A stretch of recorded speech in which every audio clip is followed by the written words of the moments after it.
Good afternoon, everyone. Today I'm going to be presenting robust automatic monocular vehicle speed estimation for traffic surveillance. This paper was submitted to ICCV by Naval Labs Europe and two members of the Naval Labs in Europe. So firstly, I'll go through the abstract quickly. So as we know, the CCTV cameras deployed for traffic surveillance nearly everywhere, and they are also very cheap. So we can transfer the CCTV cameras into speed estimation sensors,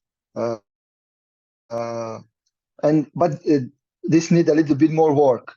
Like for example, if we just use state-of-the-art methods and apply them to CCTV cameras, there will be several problems. For example, the state-of-the-art methods, most of them require high quality images and videos for key point detection or other methodologies that they use. But CCTV cameras, usually they provide very low resolution and noisy videos and images. So in this paper, they try to tackle this challenge, and they propose two methods. So the main idea behind the speed estimation through the cameras is calibration technique. So in these papers, they provide two novel calibration technique whose only inputs come from the existing object detectors. And then the first method is based on minimizing the energy function corresponding to 3D projection error, and the second one learns from synthetic training data and predicts scene geometry directly. So the first one is just manually detecting the speed, and the second one is based on some deep learning models, and I will talk about them later.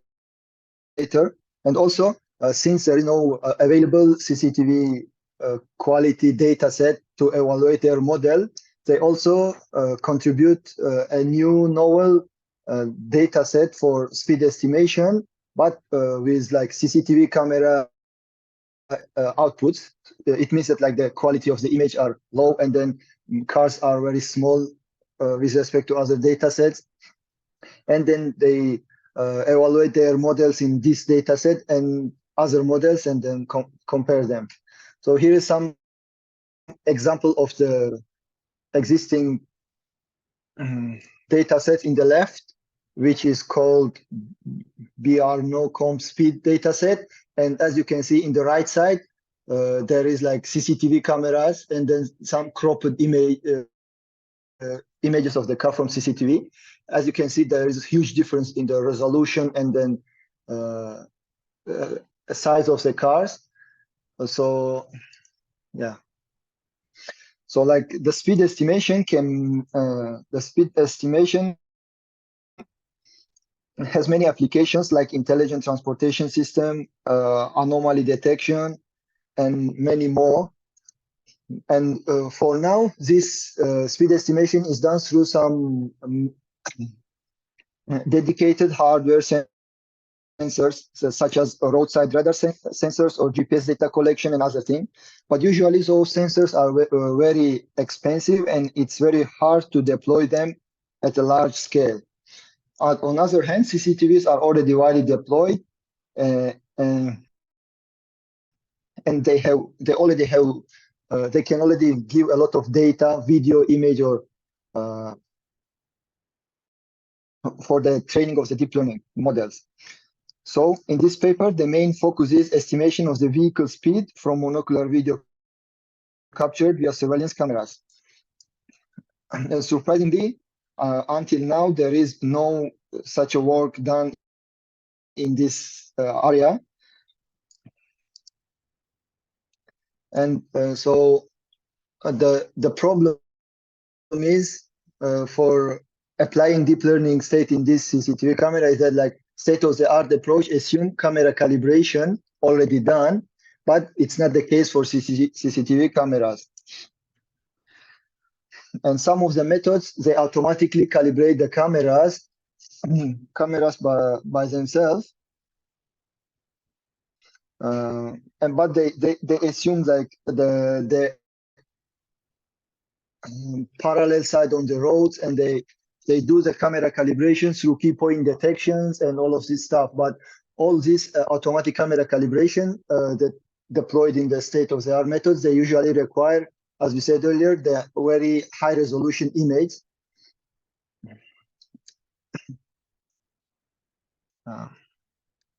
The idea in this paper is that to do camera calibration through output of the detection on the very low quality images. And so, as we said earlier, the contribution of this paper are three. The first, the calibration method based on minimizing a 3D reprojection error, and then they also provide trainable version of the first method that learns to predict the scene geometry directly. And then the third one is a CCTV video data set.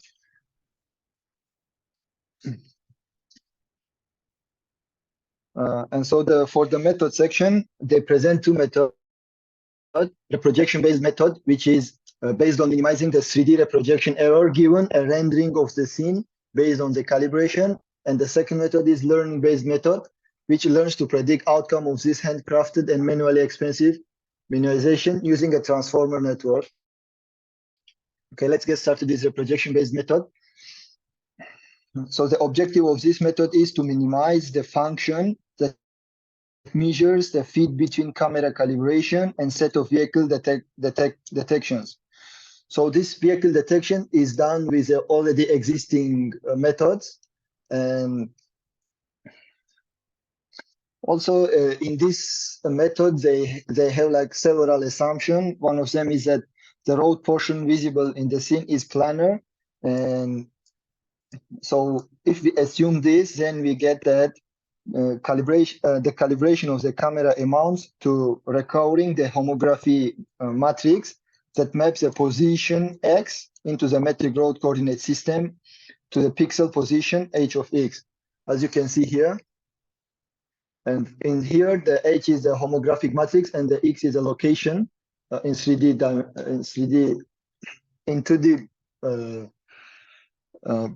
planar. Okay.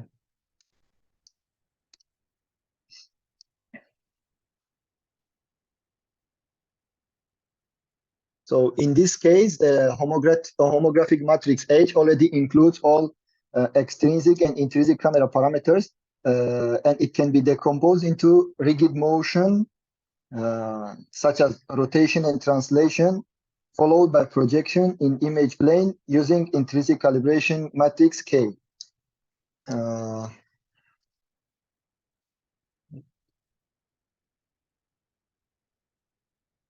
So yeah, usually the homographic matrix has a degree of freedom, but they reduce it to the 3 by assuming that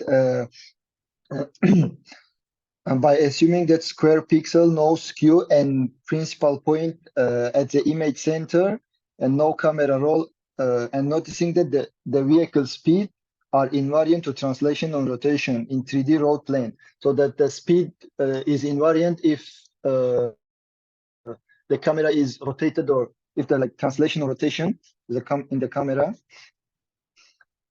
So making this assumption simplifies. Like when we make this assumption, they found out that they have very little impact on the outcome of the speed detection, and like but it helps us a lot to computationally.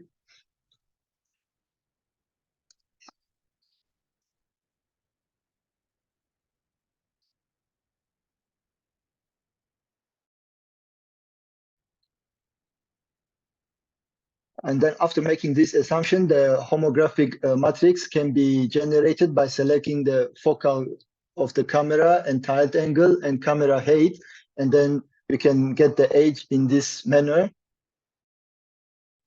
where like the T is to the translation, and F is diagonal matrix. And Rx here is a 3D rotation around X axis, and IV and IH is the image dimensions. So the goal here is to fit the given calibration edge with respect to set of detected vehicle tracks in D. So D is output of some deep learning methods such as fast RCNN or background subtraction, and it's in the form of the set, which consists of 2D car bounding boxes and their corresponding time steps.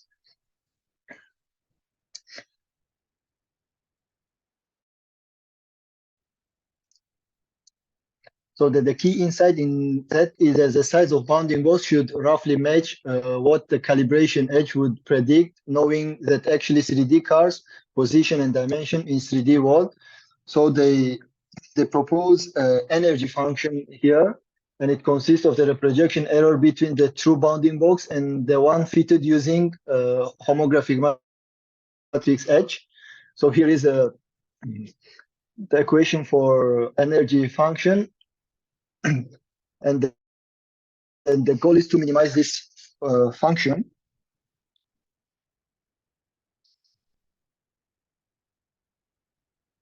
And here in this equation, in the last equation for each j, we get this, and d here is a distance.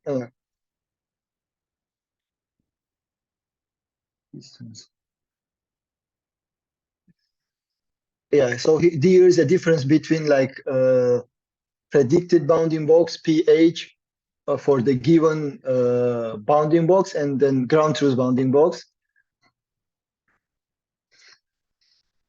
And also there is some additional assumption in the energy function that like the car visible on the road and its corresponding bounding box.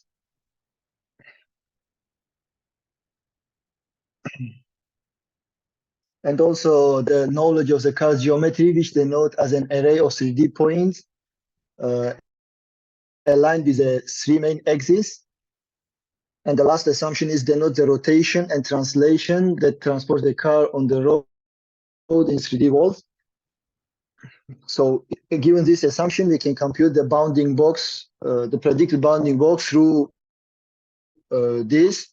Here the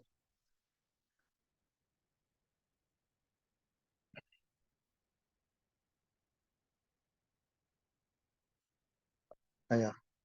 And here the car geometry A can be assumed fixed as the most cars have similar shapes. Yeah, so the 3D shape of the all camera are all the cars are very similar to each other. So the only thing that we need for now here is to calculate the rotation and translation matrices. So for rotation, the first point out that the car motion in the image and in the real world are related by the homography Jacobian. So for a center of the bounding box denoted by mu, the motion of the car in the center of image can be expressed as by this formula, and then by definition of the motion in the real world plane, we can get this following formula. And also the car's principal axis must be aligned with the motion, and for vertical axis of the car at 0, 0, 1, we can get the rotation matrix as a QB, and then cross product of the Z axis and the motion, and like given in this formula, where here we get the QB prime by dividing the motion vector by its norm. And then for translation, they use iterative algorithm. An initial estimation, they project the center of the bounding box to road manifold through this formula. They get translation through homography homography matrix and then center of the bounding box, and then they iteratively correct to get the correct translation matrix. And since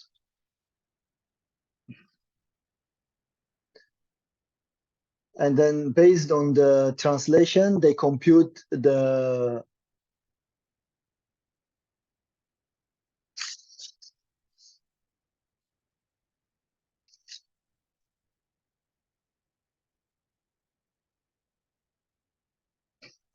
here the PHB is a predicted bounding box, and then they compute the for given translation at the K, they compute the predicted bounding box and its center, and then they update the next translation T at K plus 1 through this formula. And this procedure usually takes several steps. Like they found out that for K equal to 3, it usually gives some very good results, and it converts very quickly in practice. So after finding the predicted bounding box, they use box error function to calculate the differences, and it's calculated for a given bounding box and predicted bounding box in this format. They use weighted intersection over union with a weight alpha. Since if the car is closer to the camera, you get much more information, and if it's further away, you get less information.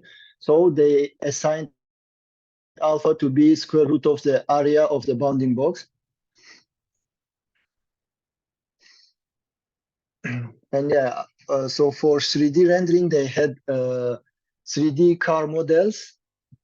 Actually, they have 10 of them, and they change their model according to this 10 of these car models, and they get predicted bounding box with respect to one of these cars. And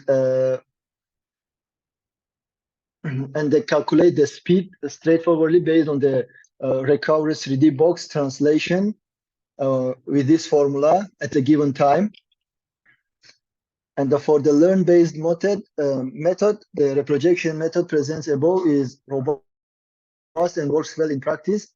Yeah, the previous method is like it works very well, but there is several difficulties, like the complexity linearly increase with the number of detections, the number of 3D models, and then number of 3D points per model.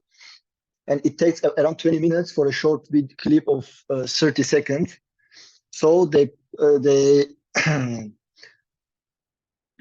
they provide here the faster method, which learns directly, predicts the calibrations, and it consists of the network, which take input as a detection of the bounding boxes and time step, and then its input. The input for the network is just set of some parameters, and it predicts 2D position of the actual 3D car bottom center.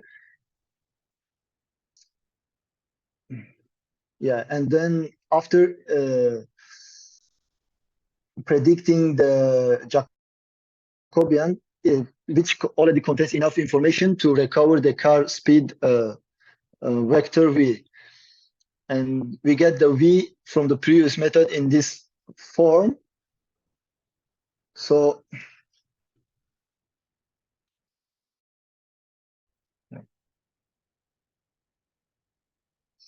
for the homography prediction, they aim to recover an homography that achieves good consensus among all output Jacobians. So they do this using Ransack, and in each iteration, they randomly sample 2 predictions and recover a homography Hij that is consistent with both Jacobians. And when they compute the consensus score of Hij with respect to all Jacobians, and finally, they select the homography that maximizes the consensus through the argmax function, and the score is defined as a similarity between the Jacobian and the corresponding Jacobian according to homography they found.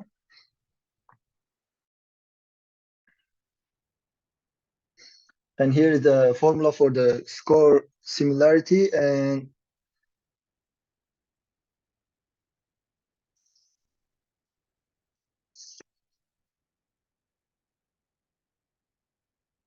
for the Bose column vectors, they compute the similarity using criteria that penalize the orientation difference and norm difference. So the network that train is transformer, similar to the BERT. They stack several encoders, and then as an input, they give the detection of the previous model, the bounding boxes, and then time steps, and they feed it to the transformers. And then they obtain 8-dimensional representation in this form. And this presentation offers the advantage of being actually, yeah, this method also works well in synthetic and real-world data.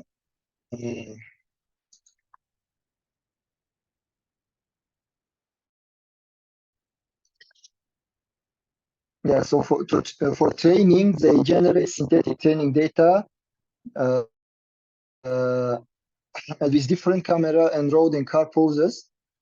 And for each scene, the RE32 detection is fed to the networks, and the 42-dimensional network output are linearly projected to 8-dimensional vectors that's needed for calculating the homography. And from these vectors, they can recover the center of the bounding box and the Jacobian. And they use L2 loss for in this method.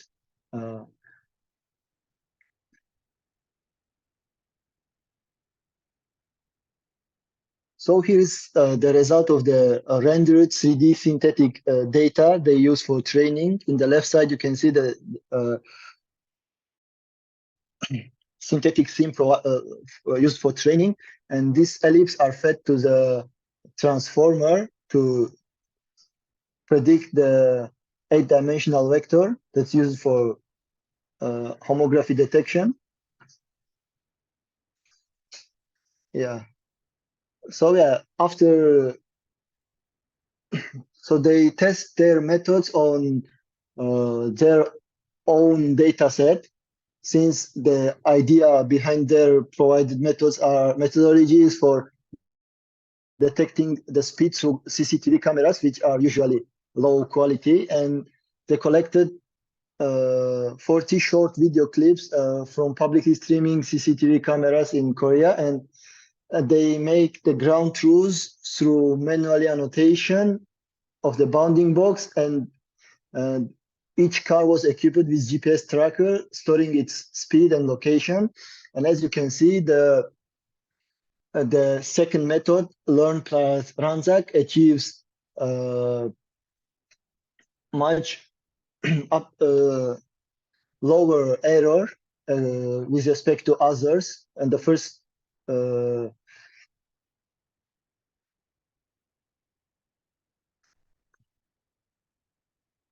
and then here this full ACC plus is the implementation of the manually calibrating camera. Actually, it's from another method that's used for speed estimation, and they re-implemented and trained it on their own data set for testing. And as you can see, that the second method achieves a higher, like the error is lower and the time is much faster than the others. And as we say that, like, the first method usually is very complex. As you can see, the time complexity is very high. And also they validated their data, their method on high quality data. And it's a little bit worse than other methods, but it's still achieves some comparable result with state-of-the-art methods, but and the time is very fast. But the idea behind this method was to estimate the speed from the low quality images, and which they achieve their aim in their own data set, and also some comparable result in the high quality data set. I think that's all for me. Thank you.